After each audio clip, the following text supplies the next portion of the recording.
Hello everyone, I just finished watching the Supergirl movie and I have a lot of thoughts. Alright, so just to give a quick little summary.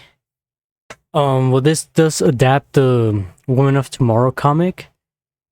And when I first heard the announcement of this movie, that was what made me want to read the comic. So I got it, I read it, and I thought it was phenomenal. The artwork is amazing, the story is phenomenal. It's incredible, everything in this comic. And I do think I prefer the comic, but the movie is it's not a bad movie, but it's not like a great movie. It's a decent, fun, enjoyable movie personally for me. This movie is about two main characters that suffered tragedies that must come together, and they're actually quite similar, but they have one major goal they're trying to get from their each character. For Supergirl, she's like we saw in Superman, she's a drunk all the time, drowning in her sorrows and pain by just drinking away, and rather doing that than remember all the stuff that's happened, all the tragic stuff. And for Ruthie, she faces this very horrible thing that happens to her family. It shows us in the trailers too that Creme of the Yellow Hills is ruthless, and that's where she goes on to her goal to try to take him out, and she aligns herself with Supergirl because Creme does something with crypto, and Supergirl needs a cure for crypto. So that's basically what I'll give. They do go on this big space adventure, and where there's adventure, there comes many obstacles. So yeah, that's all what I'll give for now. I don't want to give any spoilers if you're planning to watch it. So let's see. Let's talk about the characters. Millie Alcock, who plays Supergirl in here, she is not a exact perfect portrayal of the Supergirl we see in the Woman of Tomorrow comic, but she is incredible as this version of Supergirl, and I actually ended up loving her portrayal in here, and I'm excited to see her in more future stuff with Superman and further on the DCU if everything goes well. So yeah, I think she did amazing capturing that pain and sorrow she's gone through her childhood, and basically like I said earlier, drinking it away so she doesn't think about that stuff. And she's not like Superman, like all like kind and hopeful. She's different in her own way. She's still like, how to say, kind, but in a different way. Not as much as Superman, like how he is, and that's what I believe Supergirl should be. She comes from a dark origin. That's what makes her different, because Superman didn't grow up in Krypton and had to experience what Kara did.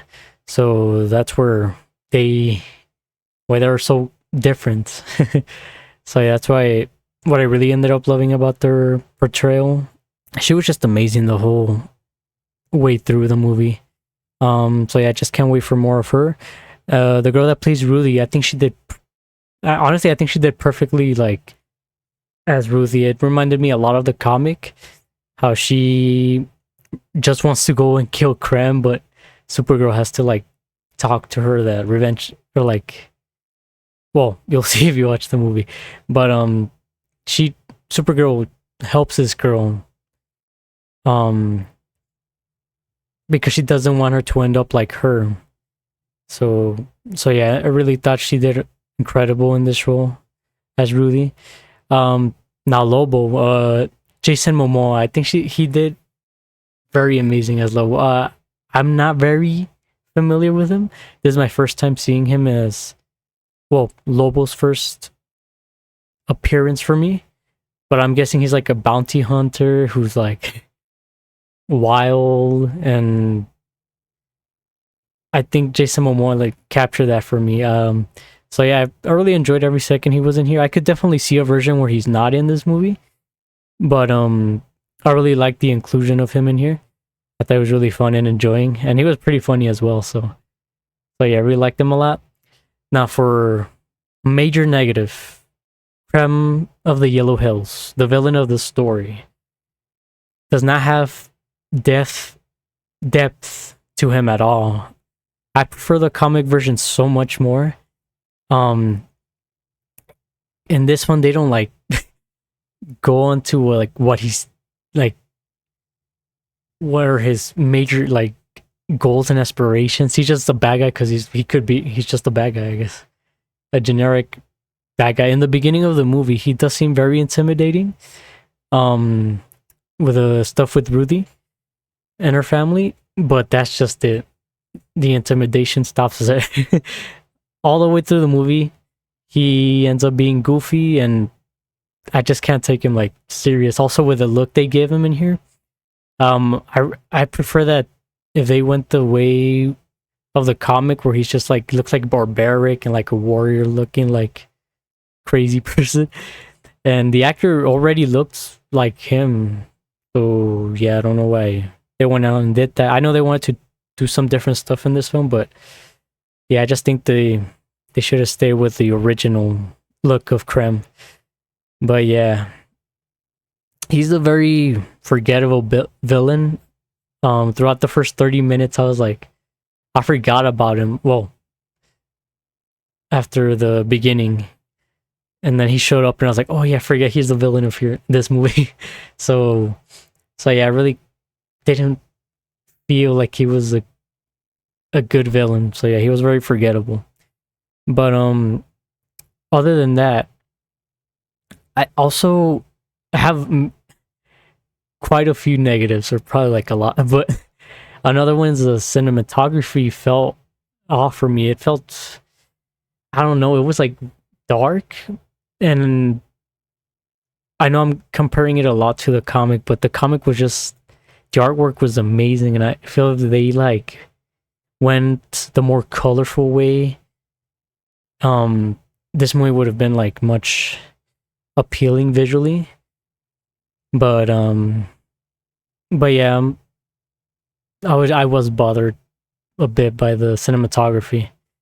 The soundtrack now, it does have a lot of needle drops, and many of them are great, and I feel like they fit Kara's character, but there are a few that just are so random and don't feel like they match the scene. Like in the very end, there's a needle drop that happens in a action scene with Supergirl and like the villains, and it took me out of the film, and I was like, yeah, I don't. But yeah, other than that, I really liked a lot of the songs that they put in here. So yeah, another thing I loved about this movie is the way the aliens looked in here. It looked very Star Wars-esque, also in some settings and ships. And I liked a lot how they were all so unique, and you could tell it's like different species in the bar room. So yeah, I thought it was really great. The things they did for their makeup and prosthetics stuff, also the CGI. And there were some areas where the CGI for me was also like looking off for me, and I usually don't mind the CGI stuff that much, but this one, there's quite a few scenes where it does stick out to me, and it kind of like takes me out of the film. But yeah, there were also many great scenes in here where the CGI was great. So yeah, I know sometimes the flying won't look as great depending on how they do it in the film, but yeah. Now, something that I loved about this film was the Krypton origin, and I think Argo was the place of their city, if I'm correct. I loved all that stuff, and I thought it was amazing. It did remind me of a comic book. I seen the tragedy of Krypton, and how Argo, well, I think his name was Zor-El, the father of Kara or Supergirl, and the way that he helps the city, or he tries his best, and also showing Supergirl going through all of those years.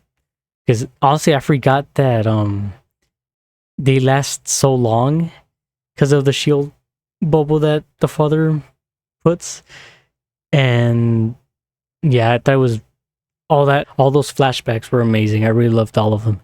And another great thing is David Cornsweet as Superman. I think he's perfectly casted for the role. He brings that jolly good Superman to life, and it's so believable every time we see him. And in here, he's perfect, and I feel him getting more natural at being Superman. And here, I think he's more confident and screams Superman. So yeah, he's amazing, and all the scenes he was in, I loved every second. So yeah, I can't wait for many more David Cornsweet and Supergirl moments in the DCU.